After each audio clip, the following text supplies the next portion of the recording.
Hey everybody, it's Mr. Carr again. Today we're going to continue with our division with polynomials. We're going to talk about two specific things called the remainder and factor theorems. Okay, so as a quick reminder, when we do our division, this is what synthetic division looks like. Okay, so from the previous, we went over that. But there's something I want to talk about with this remainder here that's a little bit special. So for example, this is one from the previous video. This was us taking 2x to the fifth and all that, go through this process here. We went through all this and got x, or this remainder of 4. So what I want you to see is what happens if, let's say this was a function f of x. What happens if we evaluate it at x equals 3? So that's 2 times 3 to the 5th power minus 4 times 3 to the 4th power minus 3 times 3 to the 3rd power minus 6 times 3 to the 2nd power minus 5 times 3 to the 1st power. Oh, I didn't want that. There we go. 5 times 3 minus 8. So I'm just going to go through and do all that in my calculator.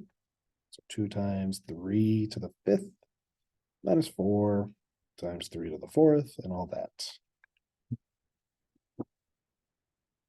6.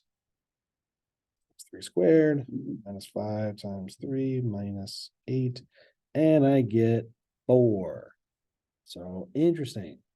My remainder from here was the same thing as if I take x equals 3 and plug it in and I get that same thing 4. This is our first idea, which is called the remainder theorem. If a polynomial is divided by x minus c, the remainder r, okay, is the same thing as if I evaluate f of c. So this tells us a different way of evaluating. So you saw what I had to go through for this process, trying to multiply those all out. Whereas this process is a little bit quicker in some ways. So I don't have to type in as much. I'm just doing some simple math like 3 times 2, negative 4 plus 6, all that. I'm not having to deal with all these exponents here. Okay, so that's what's going to happen anytime you want to evaluate a function. You can actually just do synthetic division to show what that value will come out as. Okay, so the other thing we're going to talk about today is the factor theorem. A polynomial has a factor x minus c if and only if f of c equals 0, meaning when we do our, there should be basically we're saying that there is 0 remainder. After doing your division, whether synthetic or long, if you have a 0 remainder, that means this is a factor here, whatever this x minus c is. Okay, so that's what we're going to check on the next one. Use the factor theorem to determine if x minus 5 and x plus 5 are factors of this function. Okay, use the binomials that are factors to write a factored form. So I'm going to start with x minus 5. So we do the opposite value of that. I'm going to do synthetic division in this case because I like that better. So we'll go 1 here, negative 18, 60, and 25. Okay, so then we go ahead and just draw our line here, drop the 1. 5 times 1 is 5, gives me negative 13. 5 times negative 13, that'd be 50, that'd be negative 65, if I'm doing that correctly. Yep, and then that's a negative 5. 5 times a negative 5 is a negative 25, and I get 0. That 0 means that x minus 5 is a factor of this. When I do the next step with the x plus 5, I could go back to the original one, or I could honestly just do it off of these coefficients now. So what I'm going to do there is I'm going to just take, let's do this in blue, negative 5 here, and I'm going to do the same thing with 1, negative 13, and negative 5. Let's see if this comes out evenly. So we got to drop the 1, multiply out, that's negative 5. Combine those, I get negative 18. Multiply those, I've got negative 18 times a negative 5. Gives me a positive 90. That's a negative 85. And I multiply that, or not negative 85, whoops, positive 85. So then 85 times a negative 5 is a negative 425. So that is my remainder here. So because of that, we look at these binomials. X minus 5 is a factor, but, oops, x plus 5 is not.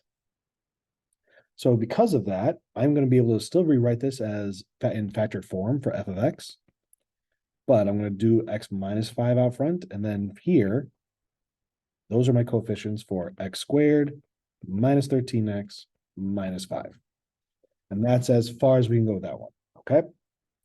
So let's look at a case where it does work out that these two are going to be factors. So I'm going to start the same way. I got -5, so I'll put a +5 in my box there. There we go. Put a +5 in that box right there. We got x to the third is 1, then -2, -13, and -10. Drop the 1 down. We got 1. 1 times 5 is 5. That's a 3 here. 5 times 3 is 15. Combine those, I get 2. 5 times 2 is 10. I get 0 for my remainder. Then I'm going to do the same thing with my x plus 2. So I'll put -2 right here.